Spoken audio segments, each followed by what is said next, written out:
I will evaluate myself based on my personality and not based on my education or experiences. Okay. Well, what I portray as a personality today, I'm worth $1 million dirham, I would say. Okay. Based on what I can do. All right. So do you think you're overestimating your value, or? Maybe I'm underestimating.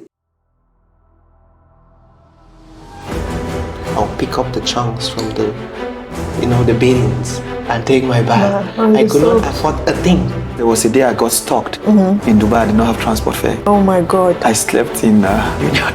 You slept in Union. So without wasting time, I opened my boxes because I told you I came just with few pieces of dresses and I start selling. I passed through a lot of difficult times emotionally. In fact, because of the time I wanted to commit suicide. Right? Yeah. So I actually sent 3 million CFA francs. Yes. And they made me a 1-month visa. I applied a lot.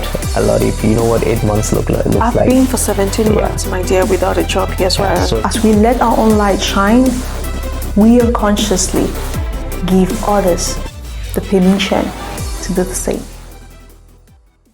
Describe your profession, what you do right now, how you got there, and because someone could be watching and probably they are somewhere now and they want to get into estate business, right? So just explain and share details about qualification, the courses, the skills, the education that you had to get, and explain what you do. Yeah. People don't know much about sales. Okay. And I want to emphasize on this. Okay. Everybody, even if you don't have to do the courses or go through the school, you're a salesman. Yeah. You need to sell yourself to get a man. You need to sell yourself, or you need to sell something to get money. Yeah, definitely. Right? But people just forget about it and they think, no, I need to get a job and do this waiter job or whatsoever. No, everybody is a salesperson. Yeah. And those are the basics to do in every domain that you...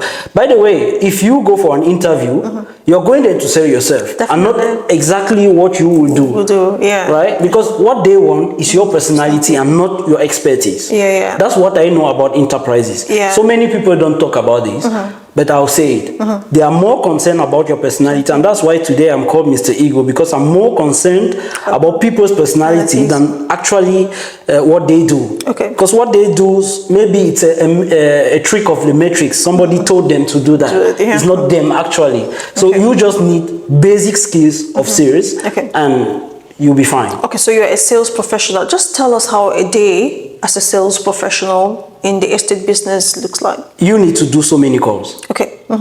Because with the market right now and with the evolution of technology, you don't need, like real estate was done in the past, you need to go and meet somebody that has a property, plead with him, sell yourself and tell him you can sell his property, or you have a client that is interested in this property, then he can give you the chance to sell it and you get your commission. Okay, let me ask, is RERA now a must? RERA.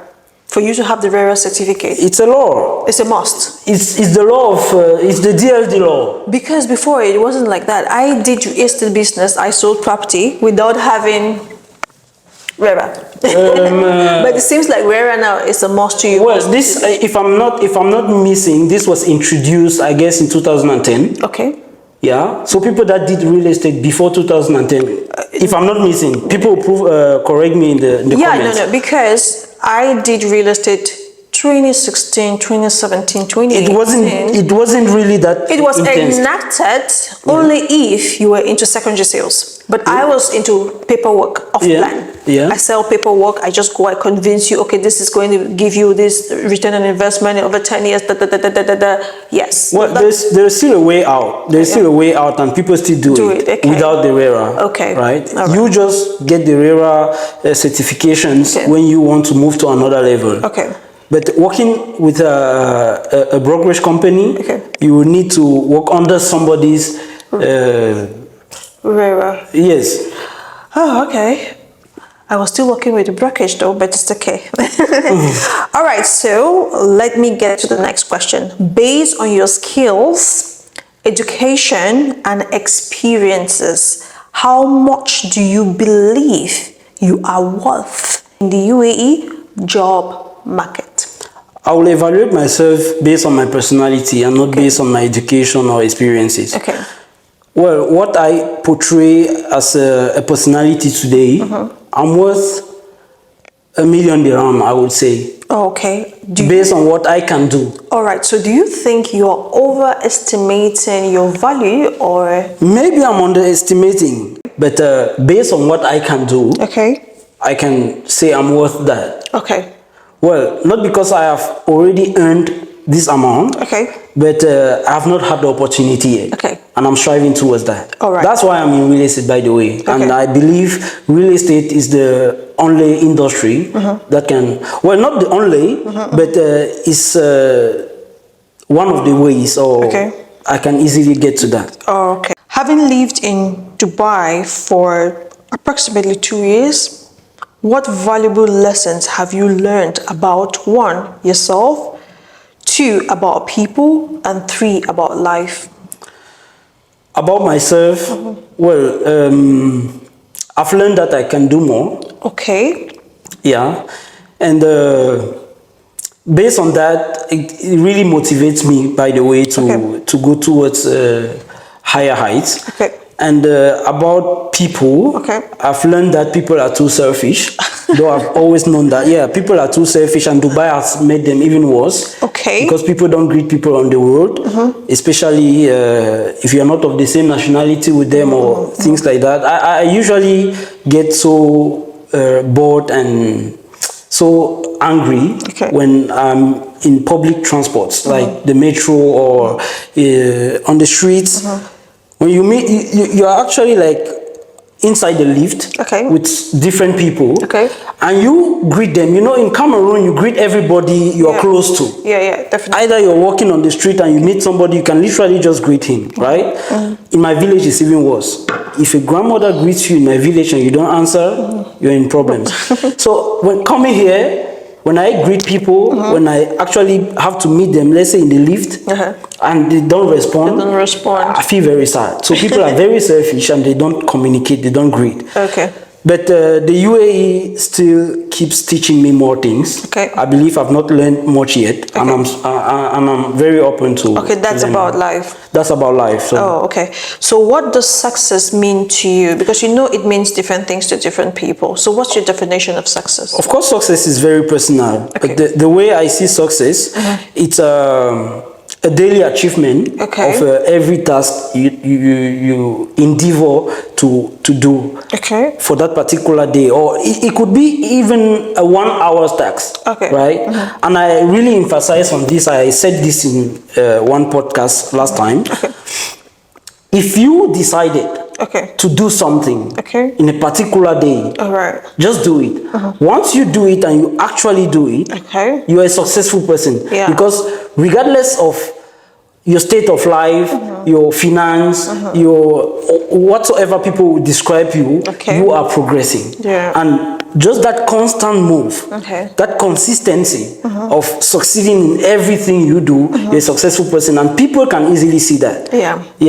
I, for once, I call myself successful because I'm very, very strict on the things I believe. To an extent, I discipline myself way harder than somebody who actually do it for myself. If I decide to do this, I'll do it regardless of rain or sun. So that's success for me. Daily achievements, progressively and consistently, you're a successful person. Oh, okay. Great. So with your definition, do you consider yourself successful? Of course, I said it. I'm a successful person. Okay. All right. So what criteria or yardsticks of success did you use to get to where you are at present? Discipline. Discipline has always been the key to every metrics of life. People misinterpret discipline. They think when you are told to go to work at 8 and you are there at 8, you are disciplined or what to know. Somebody told you and you obeyed to that. You are just obeying to instructions, but you are not disciplined. But actually, if you tell yourself, I would drink 2 liters of water every day, you know, it's actually difficult. But have you tried that? If you tell yourself, I will drink a liter of water every day, and you don't do it, you are not disciplined. So discipline is actually the things you decide to do and you do it regardless of the circumstance or whatsoever. So once you're disciplined, you can achieve anything. All right. Because there are things I actually want to do. Yeah. And I wasn't successful in those things because I wasn't disciplined. I didn't actually want them. And just the fact that I wasn't disciplined and I wasn't consistent, I failed. Right? So that's why everything that I did and I was successful, including discipline into it, of course, I just defined my path towards success as discipline. And everybody literally should just adopt that, and it will be way easier. And by the way, I want to thank my father for that, because he's disciplinarian. No, he's first of all from the military, and yeah, he's from the military, and you can know how military men. Today I don't have tattoos on my body, though I would want to have one. I would have had one earlier. If not of my father. Yeah, he taught us, and he had to beat me like hell not to get to that stage. But anyways, I'm independent now. All right. I thought of discipline, and I want to also emphasize on consistency. I actually have 7 of them, but discipline is the most important one. Yes. Okay, so do you think your journey to success would have been different if you had to move to other nations like US, like the UK, like Finland, like Sweden? Yes, obviously. I visualize my life. I don't want to say I see the future, but as a graphic designer, by the way, I sometimes endeavor to my skills to try to visualize myself in different areas in a different time frame, and I want to see the possibilities first before embarking on it, before actually taking the decision. So I have friends that were in Philippines. They advised me to come there. I studied the area. I finally did not go there. I have friends that are in the US. They also told me about the US. Before then, I had a view about the US. It wasn't a place for me. By the way, it's not safe. So going in for safety, it wasn't the best place for me. UK, it's almost similar. It's just a quarter of the US, I guess. No, it's seriously. I don't know why the UK is not colonized by the US up to date, but it's because of civilization, I should say. And it's all the same. I would not want to live there for more than 3 months in those countries. I have my reasons. I wouldn't say it publicly. Yeah, but I have my reasons. Okay, so in those 18 months you've been here, were there moments which made you to have a rethink, like you've made a mistake coming here? Not actually. Not actually, but I would say I miss the home country, just for the fact that it's been at least a long time. I miss my mom. I miss my daughter. Oh, you have a baby. Yes, I have a daughter, and I'm very happy for her. She's even the one pulling me back home. If not of her, I think I would have done more time here. You would have been missing. You just go and go. I'm that type of person. I sometimes disappear from nature, and people don't know where I am. All right. Okay, so let's discuss about the cost of living in Dubai. You know, there's a lot of rant, oh, it's expensive, or this. Would you describe it as expensive, reasonable, or affordable? Relatively to where we are, it's reasonable. It's normal. People are too biased. They don't want to accept reality the way it comes. If you want to calculate UAE's currency with your home currency, you think it's expensive. But if you want to evaluate it based on UAE's currency, it's even way more cheap. Seriously. Because when I go to the grocery store and I want to get stuff, I just look at what I'm getting relative to the currency. I don't want to convert it to my home currency and start stressing myself. And people do that. That's why they are selfish about themselves. They don't get actually what they want because they look at the price and they convert it to their currency, and they, obviously it will be big. If somebody from the US or the UK, where the currency is higher than the they'll say it's cheap because the currency they are buying with is literally nothing to them, right? So relative to the area, it's fine. UAE is doing its almost best. I should say it's perfect based on what they are also giving, what they are promising. Because working in the real estate, by the way, I can see the vision, I can see the dreams, I can see what they are putting in, all the efforts. That cannot go for free. Yeah. So obviously there's a price to pay for it, and I think it's worth, because All right. So you would want to agree with me that it could be expensive, reasonable, or affordable depending on people's preferences and choices. I'm sorry to say this, but I don't really look at people's preferences. I look at what I opt for myself. Okay. I'm very egocentric, by the way. Yes. People have their own views. Okay. You can't judge people based on what they think, or based on, because if I start talking about, let's say, transsexuals or homosexuals, people will take me for a devil. Okay. But actually, it's their view, and it's my view. So who gives a fuck? Okay. All right. So let's go to the savings. Is it difficult to save money while living in Dubai? It's very difficult. Why do you say it's difficult? It's difficult because there are literally everything you would want to buy with money here. The safety, you pay for everything, by the way. And when you want more, let's say you want more of the luxury and the food and the clothing and everything, obviously you're spending. So it pushes you to the wall, and you always want to spend, so it's difficult to save. If you want to save, you deprive yourself from many pleasures. And by the way, that's the only way somebody can actually save, regardless of where you are. Even if you're in your home country, you want to save.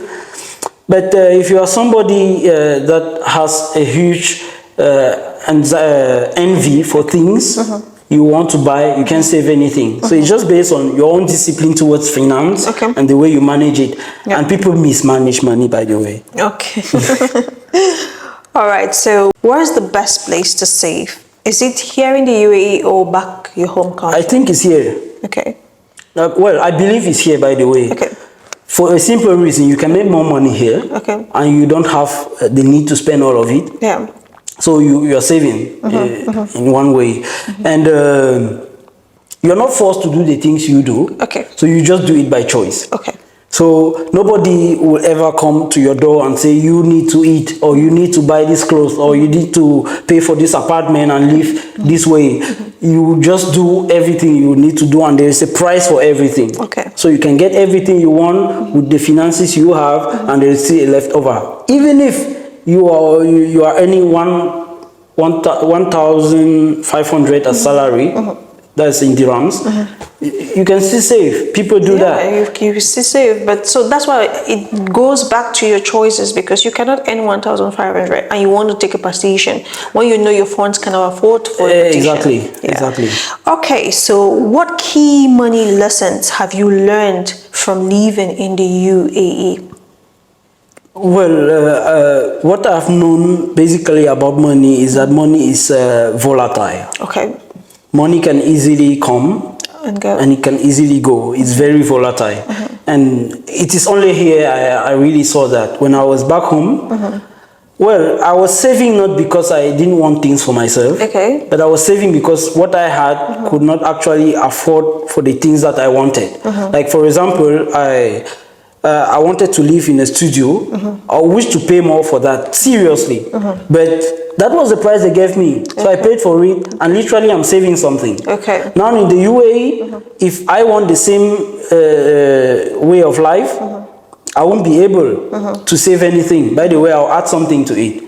You see? So it just depends on actually the way you live, right? And money is really actually volatile, regardless of where you are. So I learned that about money, and I just have to get more knowledge on how to manage myself, manage my life, and know how to do things, because I like spending, by the way. I believe that when I spend, it comes back. So I don't care about tomorrow, because I know tomorrow care about itself. Even the Bible says it. I'm sorry for those that don't believe in that. But I spend for today, and I know the expenditure of today is planning for tomorrow. If I want to take a trip to Indonesia or to Malaysia or to Spain, I know I'm doing it for myself satisfaction. Okay. Because first of all, it all depends on me. Yeah. Right? So I won't go there if I didn't want to. Okay. I will do that, and I know doing that is preparing me for something better for tomorrow. Definitely. So definitely I'm saving in one way or the other, right? And that's what strives me to even get more and work harder and do more things to actually achieve the things that I want to achieve. Okay. So let's talk about the passport factor. No, that's an because interesting point. when West Africans, especially, or the Africans, they try to have the limitation talk of, oh, I cannot get here because passport will not allow me, or I cannot get this certain salary because passport, or the Africans are supposed to have this. So do you believe the type of passport you hold impacts the job opportunities and salaries you have in the UAE? It impacts, but it's not my fault. Okay. It is the fault of where I come from. Okay. I'm sorry to say this if I'm hurting my own homeland, but it's all their fault. Okay. They didn't work hard to actually care about their citizens, and they totally abandoned us in so many aspects, by the way. And since we are talking about passports, you know, we would have been the top continent, should I say the top country, especially Cameroon. Do you know Cameroon actually was, their GDP was literally higher than China in, if I'm not wrong, 1996, downward, right? Today, we can't compare with China in any ways. And in so, by the way, with so many other countries, right? And the way we were valued, the world actually saw our potential. And even today, though we've not lost that much, but we are losing because the people that are in control don't want to help us in any ways. Today, Nigeria is facing difficulties, especially with the visa in the UAE. I don't know if it's resolved yet, but their government could do something, right? But they don't want to, by the way, because they don't care. I would say that. No, they don't care. They only care about themselves. But do you know the highest amount of people that ask me a question on the street based on what they think where I am from, they will first call Nigeria. And you know why? Because Nigerians, I will say this, and I'm not really ashamed to say it, they are very hardworking. Definitely. They are very, very hardworking. They are go-getters. And they are good hustlers. Yeah. Right? That's why they are worldwide known, because in every aspect they want to endeavor in, they put in their all. Cameroonians are very lazy. Very, very lazy. You find a few actually getting themselves. And I want to mention this also. Cameroonians don't admire so much the aspect of community, right? They don't really appreciate living in a community style of living where you will help your brother doing this. Today you're doing a podcast. You literally find more people, let's say from Nigeria or from Kenya or wheresoever, support your endeavors. Than your own home. Yes, because they are too selfish. No, I'm sorry to say this. That's why sometimes I hate my own people. But I must be harsh towards them for them to realize actually what they are doing and the impact. Let's say our social media space is really not that viral, not because we don't have people, but because people are too selfish and everybody just wants to do his own thing. You see them on social media, clash, and that's their whole life. There's no sense of actual community, actual collaboration, you know, and it's tearing things apart. Intelligent talks. You don't find intelligent talks, valuable information. Yeah, because people criticize everything. They criticize everything. As we are doing our best to express ourselves in English, somebody will literally say, mais pourquoi il ne parle pas en français? Je peux parler le français, mais je m'en fous. Je parle ce que je veux. You understand? Why? Because they want you to become what they want and not what you are, and accept you the way you are. That's why I'm most concerned about people's personality, because I want to take you the way you are, the way you want me to see you, not the way I want you to be. I'm destroying you totally. I don't want you to exist. And it's really a selfish way of living. By the way, it's not helping. And you can see the state of our country right now. One of our separations and one of our problems is this tribalism that is promoted everywhere, though they don't want to claim it. But it's very, very open. Rampant, yeah. Yeah, it's very open. People don't. Bamlekes will only work with Bamlekes. Yaoundé people, though they are so lazy, they only want to work with their lazy brothers, and they are the way they are. And they come to UAE when they see Indians, they complain. They want they want more to collaborate with strangers than their own brothers. Yeah. When I came here, actually, I started a movement to want to create communities and to want to help, especially Cameroonians, because they will recognize me easily. But they are the ones scaring away, right? I have a community, but it's very difficult to pull them in. They only come in because they have their own problems and they want you to help them. Solve it, yeah. Yeah, I want to help you, but you need to help yourself first. I need to see the zeal in you to help yourself. Then I will accompany you towards that. Because of my experience, based on what I know. And if you don't believe I can teach you something, kalas. Go your way. No, I don't care. Oh, okay. That's cool. You said a lot. No, the truth is you're right. You're right, because there's no support from our side. It's either we are dragging this person, saying some bullshit, insults left and right. When you see the social media space and what they are doing, don't think it's a joke. I can bet you 100%. I've worked with most of them. They can't sit in one restaurant together. It will only be problems. Wow. They can't even, in fact, they can't meet in real life and be flexible.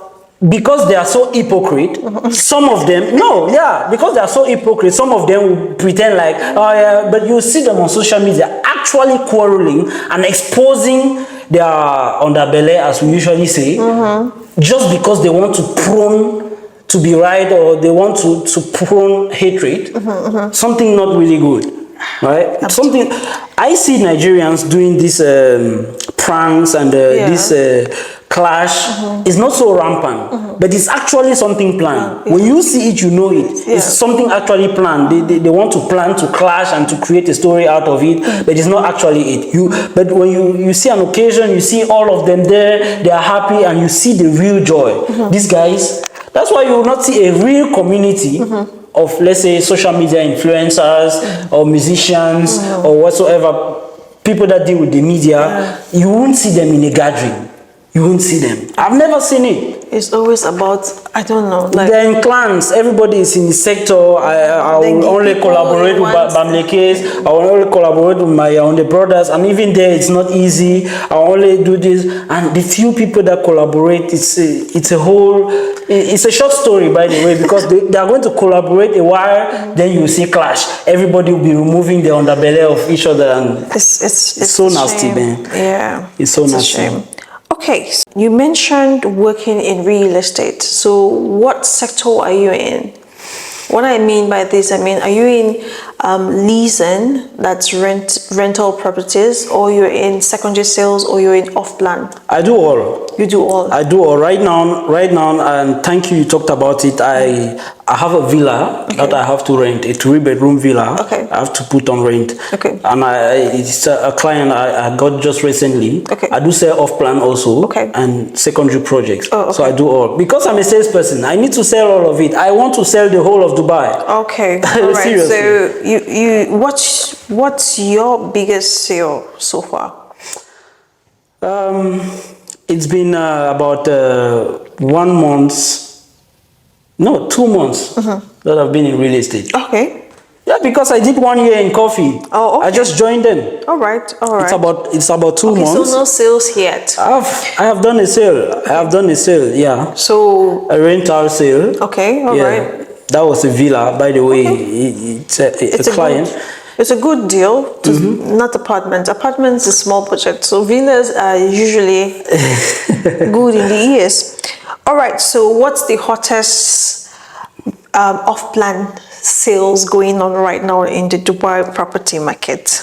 I will mention 3, but I will also specify on the best one that I love most. We have Riverside by Damak.